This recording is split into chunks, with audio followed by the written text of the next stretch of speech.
You were born in 1978. You're sitting at a family barbecue. Your cousin, born in 1968, is talking about watching the Challenger explode when he was in high school. Your cousin, born in 1985, is talking about getting her first iPhone.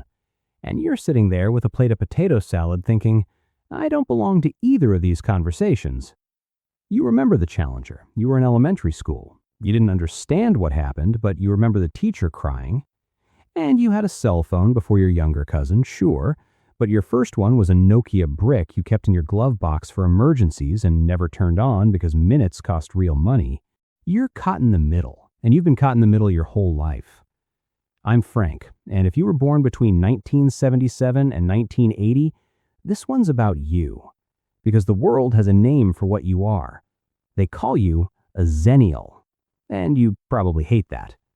The word Xennial showed up in 2014. A writer named Sarah Stancorb used it in Good magazine to describe people who didn't feel like Gen X and didn't feel like Millennials. The Oxford English Dictionary officially added it in 2021. They defined it as a person born between the late 1970s and early 1980s who shows characteristics of both generations. Now, most researchers draw the Xennial line from about 1977 to 1983. But here's the thing. If you go by the Pew Research Center, Gen X officially runs from 1965 to 1980. That means if you were born in 1977, 1978, 1979, or 1980, you are Gen X, full stop. You're not on the millennial side of anything. You are the tail end of X. But you're also sitting right at the front edge of this micro-generation. You're technically Gen X with one foot over the line. And that foot changes everything about how you experience the world. Let's talk about what makes your slice of Gen X different from the rest. If you were born in 1967 or 1970, you were a teenager during the Reagan years. You were in high school when the Berlin Wall came down. You graduated and walked into the recession of the early 90s. The grunge era was your era. Kurt Cobain was your generation's voice, and when he died in 1994, you were in your mid-20s. That's core Gen X. Now, if you were born in 1978, your experience looks nothing like that. You were 11 when the Berlin Wall came down. You were a kid. You didn't understand geopolitics. You understood that something big happened on the news, and then your parents changed the channel. Kurt Cobain died when you were 15 or 16. You were sad about it, but you were also discovering Tupac and Biggie and Alanis Morissette and the Fugees. Your teenage soundtrack was wider, more scattered. You had one foot in grunge and one foot in something nobody had named yet. You graduated high school somewhere between 1995 and 1998, and instead of walking into a recession, you walked into the dot-com boom. The economy was humming. Jobs were available. College was expensive, but not yet completely insane.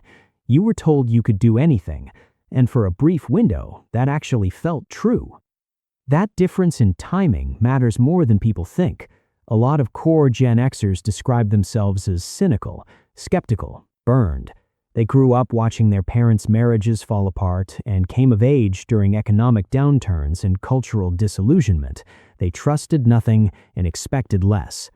You, born in 1977 or 1979, caught the tail end of that cynicism. You felt it, you absorbed some of it, but you also had something the 1967 crowd didn't, a small window of optimism right when you needed it most. You graduated into a working economy. You got your first apartment before rent went insane. You landed a starter job that actually paid enough to eat. And then you experienced the internet, not as an older adult learning a new trick, but as a young person watching the future arrive in real time. That mix, Gen X skepticism cut with a shot of late 90s optimism, is what makes the 1977 to 1980 group its own thing. Bobby Duffy, a professor of public policy at King's College London, has pointed out something interesting. He says young Gen Xers and older millennials actually have more in common with each other than older and younger millennials have with each other. Think about that. The gap inside the millennial generation is bigger than the gap between you and the people born a year or two after you. That's because generational lines are messy.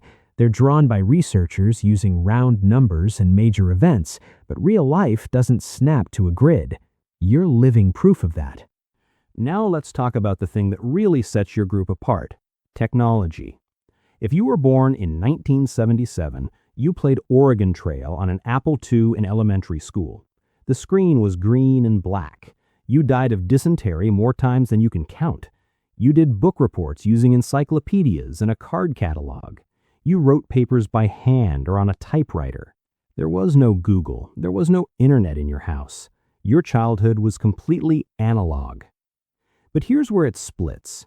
An older Gen Xer born in 1968 went through college, entered the workforce, maybe even got married, all before the internet showed up. By the time email became common, they were already adults with established routines. The internet was a tool they had to learn. You didn't have that delay.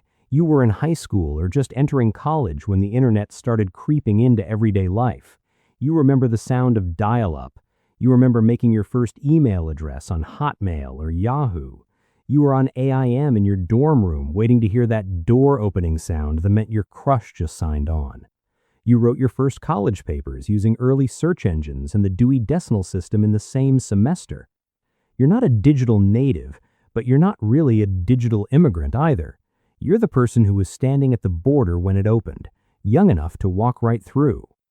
Australian researchers Andrew Fluck and Tony Dowden studied this exact dynamic. They described people in your group as straddling two worlds, the ballpoint pen and the computer mouse.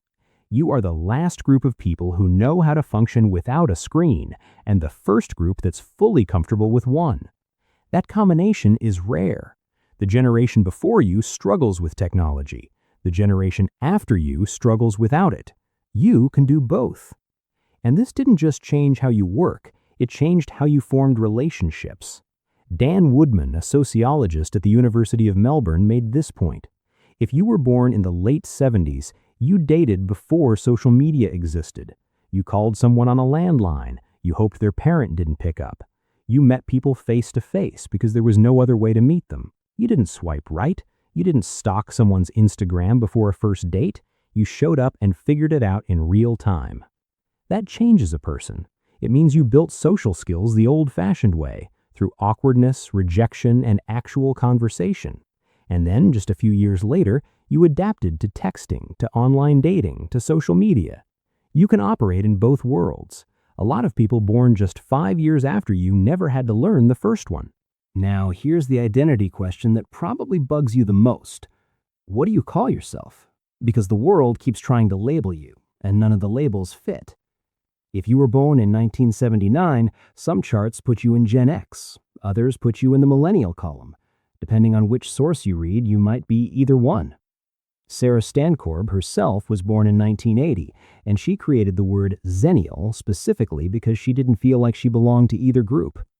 Dori Shafrir, writing for Slate, came up with a different name, Generation Catalano, after the character Jordan Catalano from My So-Called Life.